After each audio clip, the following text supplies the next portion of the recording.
All right, let's start the show with Victor Wembanyama because the #1 overall pick, he is set to make his debut in just a couple of hours. This is the time that we have all been waiting for. This is the place to be. It's the center of the NBA world. Victor Wembanyama, he will suit up against the Hornets and the 2nd overall pick, Brandon Miller. That's at 9 o'clock Eastern on ESPN.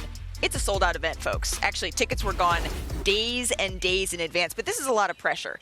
And Victor has talked about, and I found this fascinating, Richard. He said that he has never a day in his life felt pressure. It's just not part of his DNA, not part of his makeup. So what are you expecting tonight? Well, I think he hasn't felt pressure like this. I think it's a different situation. It doesn't mean I think. Again, not going to interpret it for him, but this means he feels very comfortable in this space.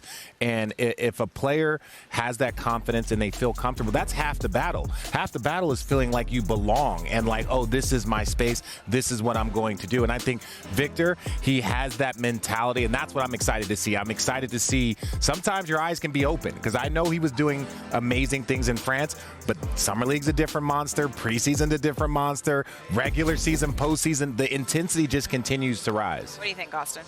I mean, he has to be used to the pressure by now. He's been probably the most covered pre-league athlete we've had since LeBron James. Yep. You know what I mean? And for me, tonight, I look forward to see how he handles the pressure. Mm-hmm. You know, I know he talks about how he hasn't felt it. He's talked about how, he hasn't succumbed to it. And so far, it's been pretty effortless. But in a game like today, you're going to have everybody here. You're going to have all the celebrities here. You're going to have all the stars out. Everybody's here. You already talked about it being sold out. I look forward to him as a fan. You want him to have a dominant game. You want to have a statement game. Yeah. I try not to put too much into it. It's only one game. Sure. But, I'm excited for tonight. Yeah, don't go all Brandon Miller on us. Don't do that. Already, bro? Already? It's already me? What do you mean? It's been a couple games. Let the young fella rock. Yeah. But we were just talking about Victor. I'm just... The subliminal Brandon Miller You're saying let Victor Wembanyama cook. But the interesting thing for me is it feels like the show is going to start before the show. I want to see the half hour before. We've heard so much about all the prep that Victor Wembanyama puts into his game, into his body. The only time that we've seen him play here in the U.S. were those games in Las Vegas that he played against Scoot Henderson. I want to see all of that, his preparation to the game on full display. Well, no, you want to see, and this is the thing for me, and it happens a lot. Because he is a new player, because they want to dissect everything he does, every player spends an hour before the game. Like, you're an hour before the game stretching, doing all of your stability work, doing your shooting, doing your strengthening, doing your core work. So, yes, I'm very curious, a player of his size, what it looks like, but you've been in every arena. You've seen LeBron James doing the stuff back there with Mancias and working with it. He does that an hour and a half before the game. He is full on working. So I'm curious, a player of his body type, what they are going to do to strengthen him and prepare him for the game action. One of my favorite parts about Summer League, everybody's here. Like, the entire league descends on Las Vegas in their casual flip-flops and shorts for a couple of days. When I was walking with some security of the team to some restaurant, we were in a hall. There was a lot of people, so people calling me, obviously. And there was one person who was calling me, but we talked before with the security. Don't stop because it's gonna make a crowd. So I couldn't stop. So that person was calling me, sir, and that person grabbed me from behind. So I didn't see what happened because I was walking straight and we told don't stop. But that person grabbed me from behind, not on my shoulder. She grabbed me from behind, and so I just know that the security pushed her away. I don't know with how much force though, but security pushed her away, and I didn't stop to look, so I kept walking and enjoyed a nice dinner.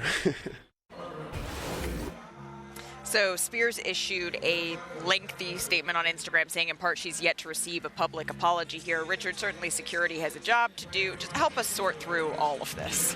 No, it's unfortunate. Anytime somebody gets hit or anytime there's a situation like this, it's sad. And it's just a person. Let's take Britney Spears out of it. That could have been a kid. That could have been a mom. That could have been anybody. So anytime something like that happens, because you want to engage with your favorite player, especially when you see them. But yes, Vegas and security is on high alert. Security is on very, very high alert, especially for the high-level players. We know this. Braun and these guys have teams of security that anywhere they go. And to Victor's point, he's like, I didn't even know anything happened, right? He's like, I know people are grabbing at me, people are calling me. I'm glad she's okay. I'm glad that this is not going to progress anything further than this. But yeah, it's an unfortunate situation, but you do got to be aware of your surroundings and what's going on. Yeah, this is a situation that I hope is moved on from, and quickly. At this point, at the end of the day, it's just a security issue. Everyone's out here to see him. Everyone wants to meet him, have an autograph, have a hug, have a handshake. At the end of the day, security has to do their best job in protecting an asset not only to the Spurs but to the league in general. And you can't tell. He has no idea who's touching him, who's grabbing him. He's just trying to handle his business. I hope we just move on from this. He has a big game tonight. Let's get back to more important things. And I'm glad that, nobody was hurt. Yeah. At the end of the day, everything is getting resolved. But I will say this. I think it does go to show the impact that Victor is having. Yeah. When you have pop stars that are chasing you down just to say hello, the greatest basketball players of all time, they all transcend the sport. Yep. It's not just they're a great basketball player. It's like you ask mom or you ask dad, like, oh, they know Larry, they know Magic, they know MJ. They just know them by their names. And Victor has the chance to be one of those. Like, it's unfortunate how it happened, but I think it also shows how much attention this man is going to get worldwide. And I think this was one of those things that you got to learn to handle. We spent a lot of time talking about Victor Wembanyama. Obviously, we're all going to get a chance to see him today. Are you going to go to the game? What are your expectations there? I don't know if I'm going to go to the game, but I see he's pretty good, so I'm excited to watch it from the hotel. But I imagine you're even more excited to play him because everyone has to have their welcome to the NBA moment. No, for sure. You going to get him? You going to catch him? I'm going to try. You going to Yeah, for sure. Yeah, everybody's trying to. Everybody trying. I got the floater. No. That's a win. Is dunking done? Is dunking done for you? No. I could dunk. Don't stop it. Don't do that. I'm 30, bro.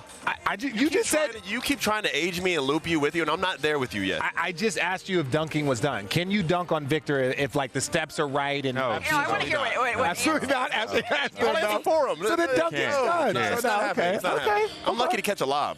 Yeah, I could see that. I think we can arrange that if we see you back on the, if we see you back at the Timberwolves. I think we can arrange. Okay, Austin. For me, it'd have to be the Suns.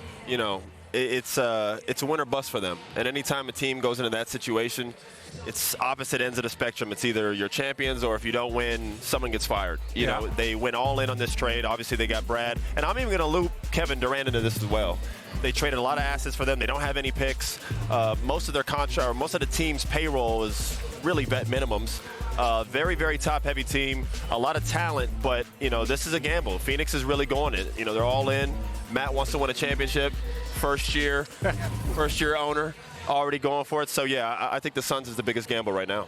Biggest gamble. Those are good. I mean, Golden State, I feel like, has to be in the conversation because for sure.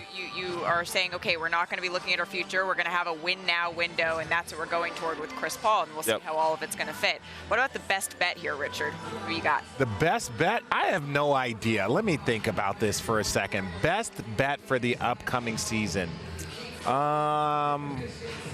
Look, this is what I think. I think the Houston Rockets are going to have a resurgence. I think Dylan Brooks. I think Dylan Brooks is going to have a get-back season. Austin doesn't agree with me, but I think sometimes when you go through the fire, I'm going to have a bet that these two players are going to help lead them to the postseason. I think a 7-8 seed. I'm going to go out on a limb and say an 8 seed because the Rockets making the playoffs. I have them making the play-in. Ooh, okay. Play-in's interesting. I'll give you play-in. Okay, thank you. Playoffs. Play-in. They were abysmal last year. I don't see it happening. You don't? Okay. I don't see it happening. I'll tell you the best bet. What is it? I'll tell you the best bet. Anthony Edwards will lead the league in scoring. Ooh. Anthony Edwards will lead the league in scoring. I like it. Am I crazy for saying that? They're not crazy for saying it. I just know that the guys that are at the top of that list, they take a lot of pride in that. Like they say it's not this. They say it's not a goal or, I don't care about scoring, but they are actively trying to lead the league. No, I hear you. So he has to actively try to do this. Agreed. But I think for Minnesota to take that next step, he has to become that level of a scorer. I think he has to be like a top 5 player in the league. Thanks for watching ESPN on YouTube. For live streaming sports and premium content, subscribe to ESPN+.